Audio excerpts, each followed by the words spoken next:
중국의 부는 피바람과 시진핑의 몰락 시그널 우리에게 주는 경고. 존경하는 국민 여러분, 그리고 대한민국의 안녕과 국가 안보를 걱정하시는 애국 시민 여러분. 오늘 저는 우리 옆집에서 벌어지고 있는 심상치 않은 피바람, 즉 중국 공산당 내부에서 벌어지는 권력의 단말마적 비명에 대해 말씀드리고자 합니다.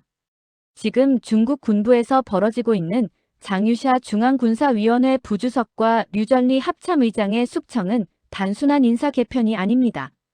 이것은 시진핑 정권이 그 비대한 몸집을 이기지 못하고 스스로 무너져 내리는 파멸의 전조이자 공포 정치가 극단에 달했음을 보여주는 명백한 증거입니다. 우리는 이 사태의 본질을 꿰뚫어 보아야 합니다. 껍데기뿐인 공산주의 독재 정권이 어떻게 자멸의 길로 들어서고 있는지, 그리고 그것이 우리 안보에 어떤 엄중한 경고를 보내고 있는지 말입니다. 최근 장유샤와 류전리가 전격 숙청되는 과정을 보면 그 속도가 이례적으로 빠릅니다. 보통 중국 공산당은 당기율검사위원회의 조사나 법적 절차를 거치는 형식을 취하며 시간을 끕니다. 그러나 이번에는 모든 내부 프로세스를 무시하고 즉각적으로 직위를 박탈한 뒤 형사수사로 넘겨버렸습니다. 이것은 시진핑이 그만큼 다급하다는 방증입니다.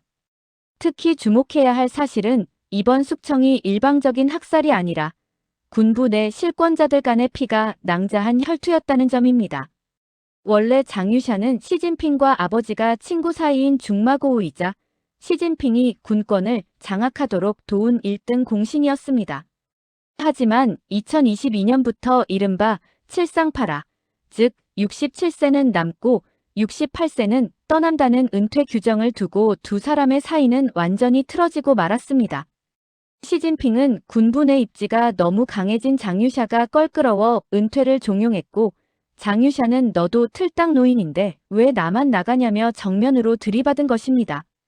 실제로 장유샤는 숙청당하기 전 시진핑의 오른팔인 허웨이둥을 먼저 날려버리는 반격까지 가했습니다. 이처럼 권력의 정점에서 벌어진 추잡한 암투는 시진핑의 권력 기반이 이미 구조적 붕괴 단계에 진입했음을 시사합니다. 중국 공산당은 장유샤에게 미국의 핵기술을 팔아넘겼다는 반란죄를 씌웠습니다. 참으로 가당치도 않은 억지 프레임입니다. 이것은 공산주의 독재자들이 정적을 제거할 때 사용하는 가장 상투적이고 비열한 수법입니다. 과거 소련의 스탈린이 부하린을 간첩 혐의로 엮어 숙청한 것이나 김일성이 6.25 전쟁 실패의 책임을 전적으로 박헌영에게 돌리며 그를 미국 스파이로 몰아 처형한 것과 판에 박은 듯 똑같습니다. 모택동 역시 자신의 후계자였던 린바오를 제거할 때 똑같은 수법을 썼습니다.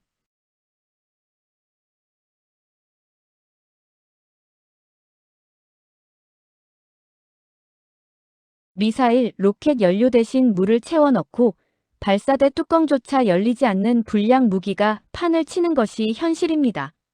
이것은 군부 고위층들이 국방 예산을 제 주머니로 빼돌리는 이른바 슈킹이 만연해 있기 때문입니다.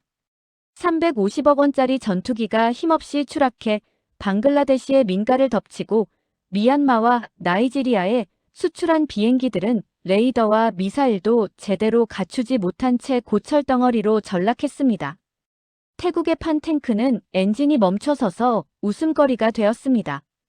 이번 숙청으로 실력 있는 야전 장교들은 사라지고 오직 시진핑에게 충성만 맹세하는 무능한 똥별들만 득세하게 되었으니 이런 부패한 군대가 대만을 침공하고 미국과 맞서겠다고요? 그것은 자멸의 지름길일 뿐입니다. 중국을 더욱 옥죄는 것은 처참한 경제 붕괴와 에너지 위기입니다. 청년 실업률은 실질적으로 40%에 육박하고 지방정부는 부동산 거품이 꺼지며 파산 상태에 놓였습니다. 새로 발행하는 채권의 62%가 빚을 갚는 데 쓰이는 돌려막기로 연명하고 있습니다. 여기에 더해 트럼프 행정부의 강력한 압박으로 중국의 생명선인 이란과 베네수엘라의 기름줄이 끊기고 있습니다. 에너지가 끊긴 군대는 고철에 불과합니다. 배고픈 인민, 분노한 군부, 그리고 멈춰버린 공장. 시진핑의 외줄 타기는 이미 한계에 도달했습니다. 경제적 불만이 군부의 반발로 이어지는 제2의 장유샤 현상은 필연적이며 이는 공산당 체제의 근간을 뒤흔들 것입니다. 존경하는 애국 시민 여러분, 중국 공산당의 몰락은 이제 시간 문제입니다. 시진핑의 공포 정치는 그가 얼마나 두려움에 떨고 있는지를 보여주는 반증입니다. 우리는 이럴 때일수록 정신을 바짝 차려야 합니다. 중국이 무너질 때 발생하는 파편이 우리에게 튀지 않도록 강력한 한미동맹을 바탕으로 안보를 더욱 공고히 해야 합니다. 우리 내부에서 중공의 앞잡이 노릇을 하는 친중 세력들을 경계하고 공산주의의 반인륜적 실체를 다시 한번 상기해야 합니다. 자유민주주의의 승리는 필연적입니다. 우리 애국 보수가 단결하여 깨어있는 시민의식으로 무장할 때 대한민국은 흔들림 없이 국익을 지켜낼 수 있습니다. 저들의 파멸을 지켜보며 우리는 더욱 강한 대한민국, 안보가 무너지지 않는 철갑의 나라를 만들어 가야 합니다. 대한민국 만세, 자유민주주의 만세, 우리 국민의 승리는 영원할 것입니다.